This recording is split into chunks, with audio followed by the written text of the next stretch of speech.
Watch everyone and welcome to another installation of The Brockfoot Traveller. I'm a solo traveller with mobility issues. I can't go anywhere without my trusty walking stick. So my aim is to give my honest experience and tips for all solo travellers from my mobility challenge or Brockfoot perspective. Today's video is a continuation of my travels in Malta. For my other videos on Malta, please click on the link above. Today we're going to travel to the incredible megalithic site called Ggantija, so let's hobble on. Ggantija is located on the Malta's sibling island called Gozo, which is reachable by ferry. When I'm in Malta, I stay on the north of the island in an area called Bujiba. It's brilliant for accessing the rest of the island due to its bus station, which has a great seating area. Note, there aren't any trams, trains or underground systems on Malta. I took the bus to the, and forgive me for this, Kawaka ferry port. FYI, the bus fare was €2 back in 2023 when I went, and the bus fare is for the ticket, not the journey. The ticket is valid for 2 hours, so it can be used many times within that time limit. Also, if you purchase a weekly bus pass in Malta, it's also valid in Gozo. Ferries also depart from Valletta to Gozo. Valletta is situated in the south of Malta. The journeys between the two islands was so relaxing, plenty of seating inside and out, but I was travelling in November and it was 21 degrees. I don't know if it's still the case, but the ferry crossing payment was only required for the return journey. Just a quick note about the buses. I found them reliable, and because I get on at the bus terminus, I always manage to get a seat. However, in my experience, the Maltese bus drivers would let anyone on, regardless on how full the bus was.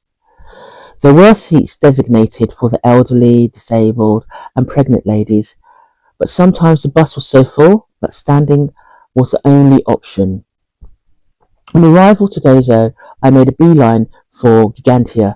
However, there are other sites to visit, such as the historic town centre and the Tarkola windmill.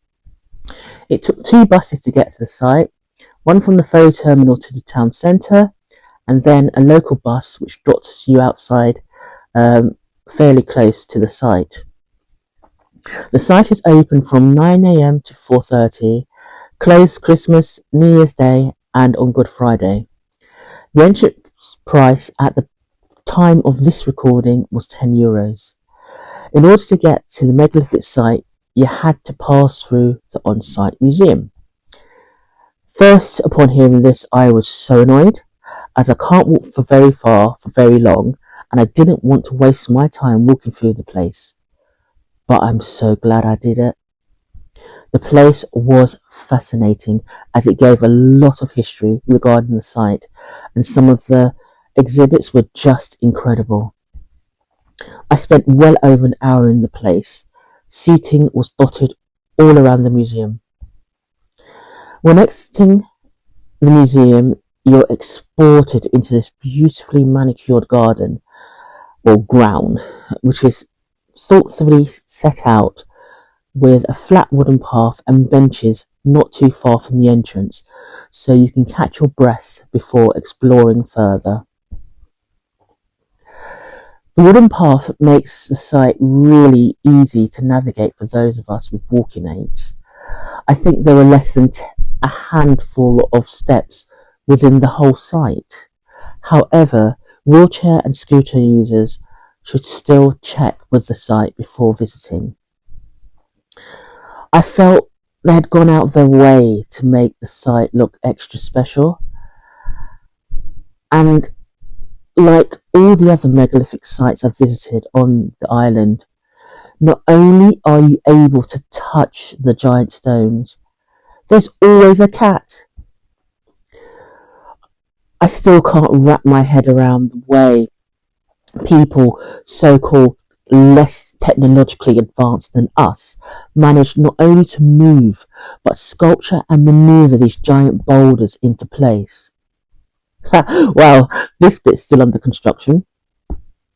Fun fact, after finishing visiting the site and I was heading towards the exit where the toilet facilities were, I was bitten, stung, whatever, it really hurt, in my eye by a suspected mosquito.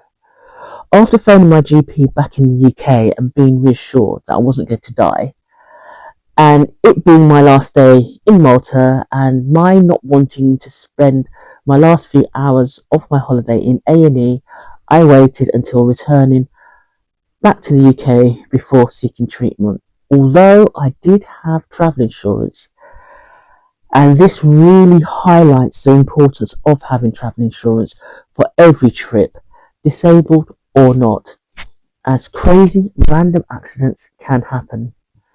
Has anyone else experienced any ludicrous injuries whilst on your holidays? Please leave a comment below.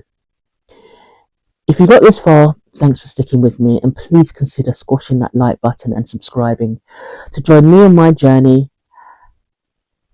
And please click on the left hand for tips on travelling and the right hand for more vids on Malta.